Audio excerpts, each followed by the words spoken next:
আসসালামু আলাইকুম। গুরুত্বপূর্ণ দুটি তথ্য।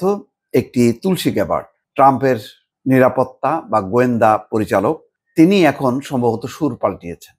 বলছেন যে কয়েক সপ্তাহের মধ্যে পারমাণবিক অস্ত্র তৈরি করতে পারে ইরান। অথচ তার আগে বলছেন যে ইরান পারমাণবিক অস্ত্র তৈরি করবে বা বোমা বানাবে, সেরকম পর্যায়ে নেই, এরকম ধরনের কোনো তথ্য যুক্তরাষ্ট্রের কাছে নেই। ট্রাম্প সেটা প্রতিবাদ করেছেন, বলেছেন যে তুলসী গ্যাবার্ড জানে না, ভুল বলেছে। অন্যদিকে ইসরায়েল দাবি করছে ইরানের পারমাণবিক বোমা তৈরির সক্ষমতা ২-৩ বছর পিছিয়ে গেছে। কেন গেছে? যেহেতু বেপরোয়াভাবে হামলা করেছে, এই হামলায় ক্ষতিগ্রস্ত হয়েছে পারমাণবিক স্থাপনাগুলো, সেই কারণে এই কথা বলছে। যাক, ইন্টারেস্টিং। হঠাৎ করে ভোল পাল্টে গেল কেন তুলসী গ্যাবার্ড? এটাই ইন্টারেস্টিং ব্যাপার।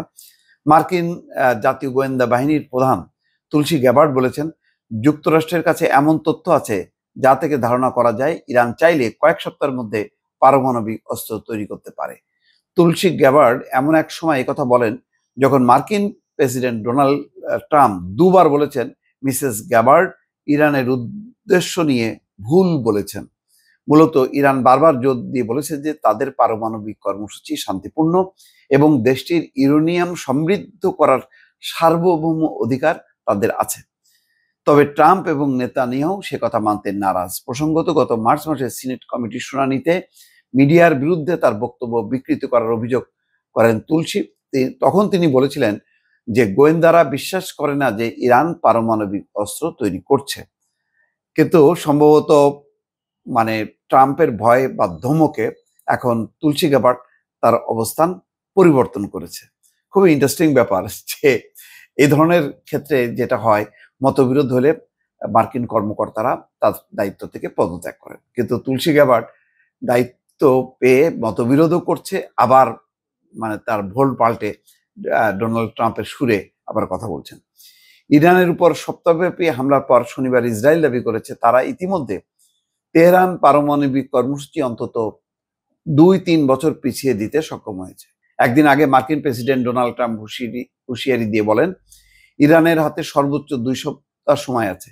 এর মধ্যে সমঝোতায় না এলে যুক্তরাষ্ট্র সরাসরি সামরিক পদক্ষেপ নিতে পারে। শনিবার নতুন করে ইরানের কেন্দ্রীয় অংশে ক্ষেপণাস্ত্র মজুদ এবং উৎক্ষেপণ কেন্দ্রগুলোর উপর বিমান হামলা চালানোর কথা জানিয়েছে ইসরায়েলি বাহিনী। দেশটি বলেছে তাদের এসব হামলার লক্ষ্য ইরান যেন পারমাণবিক বোমা তৈরি করতে না পারে। যদিও ইরান বারবার দাবি করে আসছে তাদের পরমাণু কর্মসূচি সম্পূর্ণ শান্তিপূর্ণ এবং তারা কোনো বোমা বানাতে চায় না। ইসরায়েলের পররাষ্ট্রমন্ত্রী গিদিওয়ান সার জার্মানির বিল পত্রিকাকে দেয়া এক সাক্ষাৎকারে বলেছেন, আমাদের মূল্যায়ন অনুযায়ী আমরা ইতিমধ্যে তাদের পরমাণু বোমা তৈরির সম্ভাবনা অন্তত ২ থেকে ৩ বছর পিছিয়ে দিতে পেরেছি। তিনি আরো বলেন, এই হুমকি পুরোপুরি সরাতে আমরা যা কিছু করা সম্ভব তাই করব, হামলা বন্ধ হচ্ছে না। এদিকে প্রেসিডেন্ট ট্রাম্প জানিয়েছেন তিনি এখনো যুক্তরাষ্ট্রকে সরাসরি এই যুদ্ধে জড়ানোর সিদ্ধান্ত নেননি, তবে আগামী ২ সপ্তাহের মধ্যে চূড়ান্ত সিদ্ধান্ত আসতে পারে। তিনি ইঙ্গিত দিয়েছেন ইসরায়েল যখন যুদ্ধক্ষেত্রে এগিয়ে রয়েছে তখন তাদের হামলা থামানোর জন্য বলাটা কঠিন। এদিকে জেনেভায় শুক্রবার ফ্রান্স, জার্মানি এবং ব্রিটেনের শীর্ষ কর্মকর্তারা, কূটনীতিকরা ইরানের পররাষ্ট্রমন্ত্রী আব্বাস আরগাচির সঙ্গে বৈঠক করেন এবং তাকে যুক্তরাষ্ট্রের সঙ্গে আবারও আলোচনায় বসার আহ্বান জানান। ফ্রান্সের পররাষ্ট্রমন্ত্রী বলছেন যে আমরা ইরানকে বলেছি যেন তারা বাকি পক্ষগুলোর সঙ্গে এমনকি যুক্তরাষ্ট্রের সঙ্গেও আলোচনার পথ বিবেচনা করে, যদিও আমরা নিজেরাও চাই হামলা বন্ধ হোক। আর এক চিফ বলছেন যে যতক্ষণ না এই আগ্রাসন থামছে আমরা যুক্তরাষ্ট্রের সঙ্গে আলোচনায় প্রস্তুত নই। ট্রাম্প এই ইউরোপীয় কূটনীতিক প্রয়াসকে নাকচ করে দিয়ে বলেন, ইরান ইউরোপের সঙ্গে কথা বলতে চায় না, ওরা আমাদের সঙ্গে কথা বলতে চায়, ইউরোপ কোনো সাহায্য করতে পারবে না। যা পাল্টাপাল্টি চলছে আর কি।